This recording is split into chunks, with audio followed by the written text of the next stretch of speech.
Yo, what's up mga parts? So, dito ngayon tayo sa isang video na naman. And ito, mag-unpack tayo ng pyesa ng ating Neo Fascio. So, first thing first. So, ayan, makikita nyo may mga parts na tayo dito na na-install natin. Pero, i-recap ko kayo mamaya kung ano yung mga nandito. So, ito, unpack natin. Kararating lang kanina. So, shoutout nga pala JNP. Ayan, mga bolts. Hang lang tayo kasi hindi natin kaya yung JR5. Anting bling bling naman siya.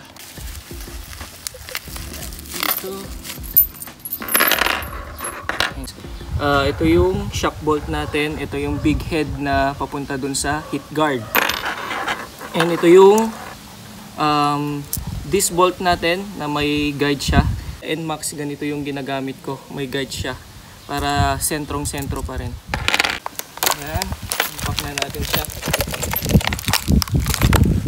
Ayan, hang na titanium color. Ayan, 30 pieces siya. Hindi pa siya kumpleto. Tignan muna natin kung ano yung... Ito lang kasi muna yung nakanayanan ng budget natin. And ito, fan cover. Airbox cover. Ito yung sa crankcase. Sa may caliper bolt. Nagastos pala natin dito nasa 3,000 pesos. So as you can see, big head. So ito, kadarating lang. Para sa M3 to.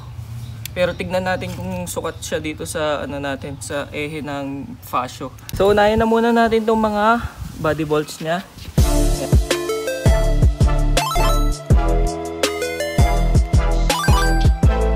So ayan, natanggal na natin yung mga karamihan or yung mga nakikitang body bolts. Tingnan na lang natin kung alin pa yung pwede nating lagyan. So ayan. Ayan. Ayan, tignan natin. Yun.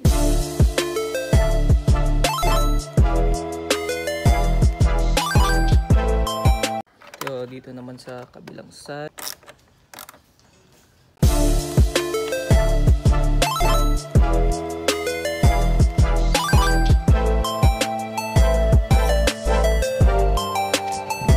Kaya kailangan natin tanggalin tong side mirror niya para may matanggal na natin to. Sunod sana natin tong caliper bolt. Pero special tool pala yung kailangan. Star. Wala tayong ganon kaya pupunta doon tayo dun sa may talyer dito sa amin para patanggal to. Install na natin tong heat guard bolts. Ayan, ditong sa fan bolts niya. Ayan, tatlo. Nakalimutan natin umorder nito. Itong pipe, dalawa sila. Ayan, tapos na dito sa may airbox. Ayan. And yun. Detalyado, sir. Next na natin dito sa may crankcase. Ayan.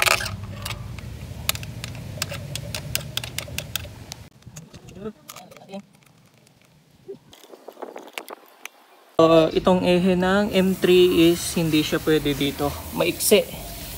Hindi siya aabot dyan. Post ko na lang yung picture. Hindi pwede. Palit natin to. So ayan, maganda tong nakuha natin guide kasi same sila nung stock. Ayan, may guide sila. Bolts ng disc natin. Ayan, may guide. Para sentrong-sentro pa rin. Yung mga iba kasi full thread. Wala ito. So ayan, nakahanap din tayo. Kasi bili natin the last time sa video is yung hang na titanium is hindi siya sakto or maiksi siya para dito sa Fascio. So nakahanap tayo sa Shopee ng para sa Fascio talaga. Hindi natin alam kung ilan yung sukat nito pero let's see kung okay na siya. May laser print siya dyan. So ayan, successful. Ayos na ayos yung sukat niya. For Fascio talaga siya. Yung mga lock, lagay na natin siya.